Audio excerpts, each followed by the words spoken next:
The distress signal crackled through the void, desperate and fading. Anna stood on the bridge of the diplomatic cruiser Meridian, her fingers trembling as she decoded the Velkari transmission. The usually composed xenolinguist had seen many alien communications, but never one like this.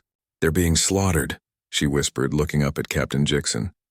"The Velkari High Council is requesting immediate military assistance from Earth." Jixon's jaw tightened. The Velkari had been humanity's staunchest critics in the Galactic Assembly for decades. They had called humans primitive warmongers and unstable barbarians. They had voted against every human proposal, blocked their expansion, and lobbied to keep Earth isolated from the greater galaxy. And now they were begging for help. "What's attacking them?" Jixon asked, studying the holographic display that showed the Velkari home system painted in emergency red. Anna's hands flew across her console. "The Kresh Swarm. Intelligence reports indicate they've already consumed 17 colonies. The Velkari defense fleet was eliminated in the first wave. How long do they have?" 48 hours before the swarm reaches Velkara Prime. 3 billion souls, Captain." Jixon closed his eyes. 3 billion lives. It didn't matter that they had spent years treating humanity like a dangerous animal to be caged. What mattered was that they were people and they were dying. "Send a priority alpha transmission to Fleet Command," he said quietly. Tell them we need the Ghost Fleet." Anna's face went pale. "Sir, the Ghost Fleet is a myth. A legend we tell other species to keep them afraid of us." Jixon met her gaze, and something ancient and terrible flickered in his eyes. "Anna, why do you think the galaxy fears us? Why do you think species with weapons that can crack planets still give humanity a seat at the table?" I thought it was because of the resource wars, our nuclear capabilities." "No," Jixon interrupted. "It's because 300 years ago, when the Draxi Empire tried to exterminate us, we didn't just fight back.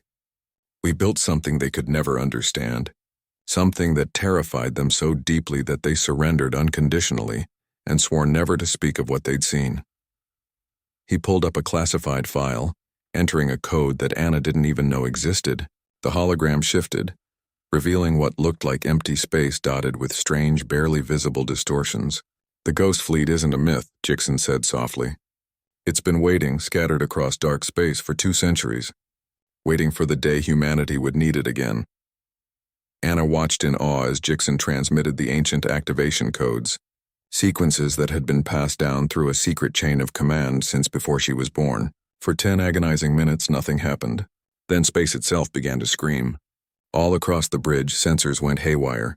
Gravitational anomalies erupted throughout the solar system. Anna stumbled as reality seemed to ripple, and then she saw them. Ships. Thousands of ships materializing from nowhere like ghosts stepping through a veil. But these weren't the sleek vessels of modern human design. These were brutal, angular things covered in weapons that shouldn't exist, powered by technology that made her instruments weep contradictory data. The largest ship eclipsed the sun. It was so massive that Anna's mind refused to accept the scale at first. Kilometer after kilometer of reinforced hull, bristling with rail cannons, plasma batteries, and weapons she couldn't even identify. "My God," she breathed. How did we build these?" "We didn't," Jixon said. "Not exactly. We grew them. Organic synthetic hybrids, seeded with human DNA and artificial intelligence fragments of our greatest military minds. They've been breeding, evolving, improving themselves in the dark between stars for 200 years. A voice echoed across every speaker, ancient and multiplied, as if thousands spoke as one. "Ghost Fleet responding to activation, identify threat." Jixon straightened. "Kresh Swarm, Velkari system, civilian protection priority. Acknowledged. Velkari civilization previously designated hostile to human interests." Anna held her breath. Would the Ghost Fleet refuse? Would these terrible weapons judge the Velkari unworthy of salvation? "Irrelevant," the fleet continued. "Humans defend life, deploying." Space tore open as the Ghost Fleet engaged jump drives that made modern slipspace look primitive. In 3 seconds, they were gone. 14 hours later, the Velkari High Council transmitted again. This time, Counselor Vesh himself appeared, his 6 eyes wide with a mixture of terror and gratitude. "Captain Jixon," the alien said, his translator barely managing to convey his trembling voice. The fleet you sent. They arrived as the swarm was entering orbit. I watched from the bunkers below. I thought we were witnessing our extinction. And now?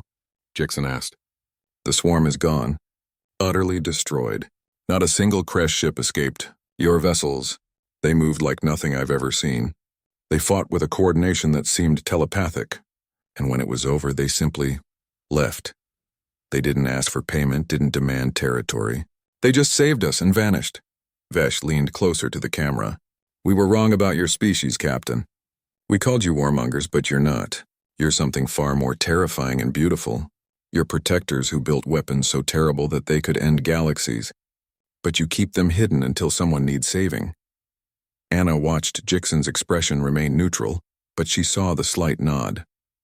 The Ghost Fleet will return to the dark, Jixon said. We don't speak of them. We don't threaten with them.